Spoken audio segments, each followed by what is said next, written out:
We did stop the leak. However, it involved no fingers being buried in concrete in order to do so. We actually have some nice means and technology to do it instead of the old school cartoon of the kid sticking his finger in. And if we remember in that video too, that cartoon is always that he puts it in one finger in, and it comes out in all different places. But the reality is, on this particular dam infrastructure, it was actually relatively straightforward. It was a couple of cracks in the concrete, and they had been leaking for years, and they had continuously tried to repair and patch it with kind of traditional means like putting in hydraulic cement, and even some of the local maintenance team got some Flex Seal and they sprayed that on there, but lo and behold, it didn't actually hold back any water. So they brought us in as an expert. And what this, the learning lesson behind this is, the methods that we use on the dam, that is for municipal drinking supply, is the same process that we'd be using on your home. And I often get this phone call from people where they've been told, whether it was by a family member, an industry expert, quote unquote, or their own research, that they got to dig it out from the outside. The only way to do this is to dig this out from the outside. Otherwise, you're just wasting your time.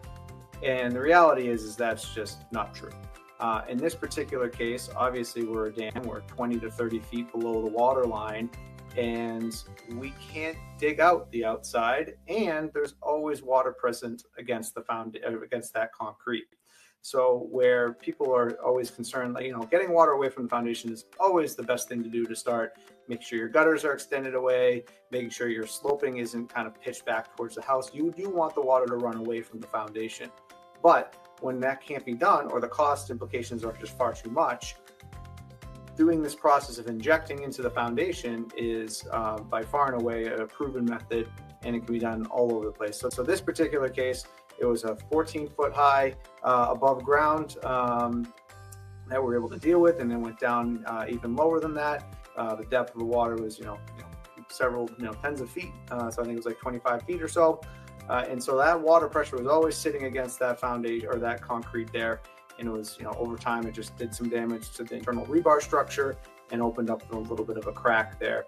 And so rather than going into a multi-million-dollar renovation project, they wanted to extend the life of this dam kind of indefinitely.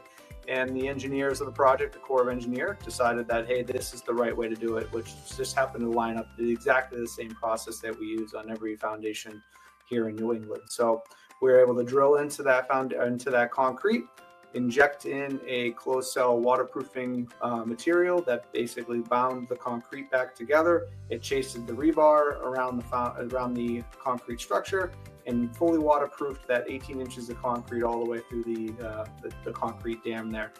And so it's a good cautionary tale, is that if somebody's telling you, you have to dig this out, this is the only way to do it, everything else is a waste of time, the truth is that's just wrong. We can do this from the inside, minimal disruption to your home, into your yard, and we're in and out in a couple hours typically to take care of these things. It's not a several-day project where you're going to have to regrade, reed seed, and call dig safe and get all these crazy things in order just to repair a simple foundation crack. So just use caution when you're hearing from local experts or family experts or even just the internet that you have to do it this way, because the reality is it's not true.